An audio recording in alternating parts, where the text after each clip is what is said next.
Bismillahirrahmanirrahim. Assalamualaikum warahmatullahi wabarakatuh. Rabbi shrah li sadri wa yassir li amri wahlul 'uqdatam min lisani yafqahul qawli.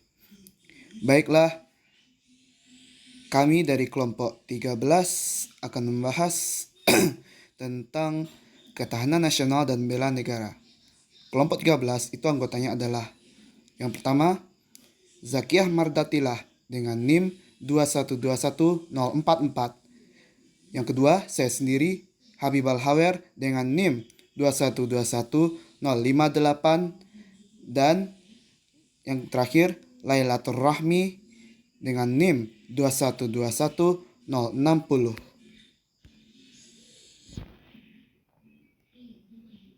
Langsung saja, konsep dan urgensi ketahanan nasional. Ketahanan nasional Indonesia adalah kondisi dinamis suatu bangsa atau Indonesia yang meliputi segenap kehidupan nasional yang terintegrasi, berisi kedaulatan dan ketangguhan yang mengandung kemampuan mengembangkan kekuatan nasional dalam menghadapi dan mengatasi segala tantangan, ancaman, hambatan, dan gangguan, baik dari dalam maupun dari luar, untuk menjalin identitas, integritas, kelangsungan hidup, bangsa dan negara, serta berjuang mencapai tujuan nasional.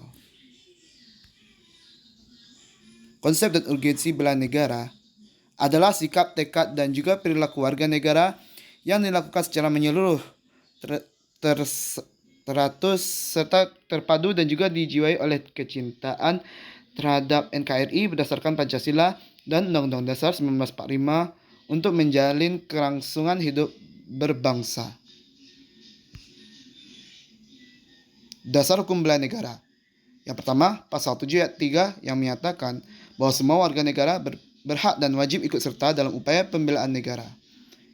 Dan selanjutnya, pasal 30 ayat 1 yang menyatakan bahwa tiap-tiap warga negara berhak dan wajib ikut serta dalam usaha pertahanan dan keamanan negara. Alasan perlunya ketahanan nasional dan bela negara. Alasannya adalah yang pertama, mempertahankan negara dari berbagai ancaman. Yang kedua, melestarikan budaya. Yang ketiga, merupakan kewajiban setiap warga negara.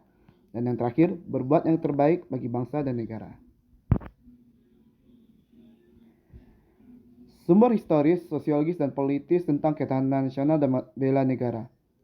Yang pertama kita lihat dulu sumber historis. Ketahanan nasional bermula pada tahun 1960-an.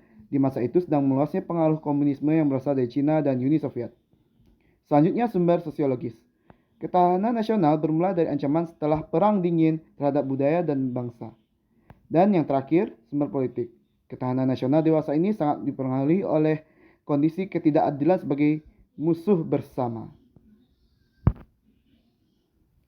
Membangun argumen tentang dinamika tantangan ketahanan nasional dan bela negara. Ketahanan nasional Indonesia akan selalu menghadapi aneka tantangan dan ancaman yang terus berubah. Ketahanan nasional sebagai kondisi salah satu wajah Tanas akan selalu menunjukkan dinamika sejalan dengan keadaan atau objektif yang ada di masyarakat kita. Sebagai kondisi gambaran, Tanas bisa berubah-ubah, kadang tinggi, kadang rendah. Esensi dan urgensi ketahanan nasional dan bela negara. Esensi dan urgensi ketahanan nasional ada 3 aspek kehidupan alamiah atau Trigatra, yaitu Gatra letak dan kedudukan geografi, kemudian gatra keadaan dan kekayaan alam, dan yang terakhir gatra keadaan dan kemampuan penduduk. Ada juga 5 aspek kehidupan sosial atau pancagatra, yaitu gatra ideologi, gatra politik, gatra ekonomi, gatra sosial budaya, dan gatra pertahanan dan keamanan. Esensi dan urgensi bela negara. Terdapat hubungan antara ketahanan nasional dengan pembelaan negara atau bela negara. Bela negara merupakan perwujudan warga negara dalam upaya mempertahankan dan meningkatkan ketahanan nasional bangsa Indonesia. Bela negara secara fisik, bela negara secara non-fisik, rangkuman ketahanan nasional dan bela negara. Bagaimana rangkuman ketahanan nasional dan bela negara?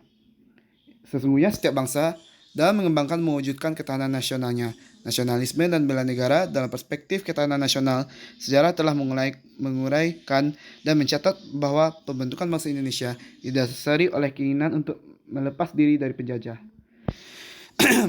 Undang-Undang Nomor 23 Tahun 2002 tentang Pertahanan Negara, keikutsertaan warga negara dalam bela negara secara fisik dapat dilakukan dengan menjadi anggota TNI dan pelatihan dasar kemiliteran. Contoh praktek kewarganegaraan yang berkaitan dengan ketahanan nasional dan bela negara. Yang pertama, menciptakan suasana rukun, damai, aman, dan harmonis dalam keluarga. Membentuk keluarga yang sadar hukum, itu kesadaran untuk menaati tata tertib sekolah, kemudian menciptakan suasana rukun, damai, dan aman dalam masyarakat, menjaga keamanan kampung secara bersama-sama, mematuhi peraturan hukum yang berlaku, dan membayar pajak tepat pada waktunya. Hanya ini yang dapat disampaikan. Jika ada salah dan janggalnya, saya mohon maaf. Wabillahi taufiq wa hidayah. Assalamualaikum warahmatullahi wabarakatuh.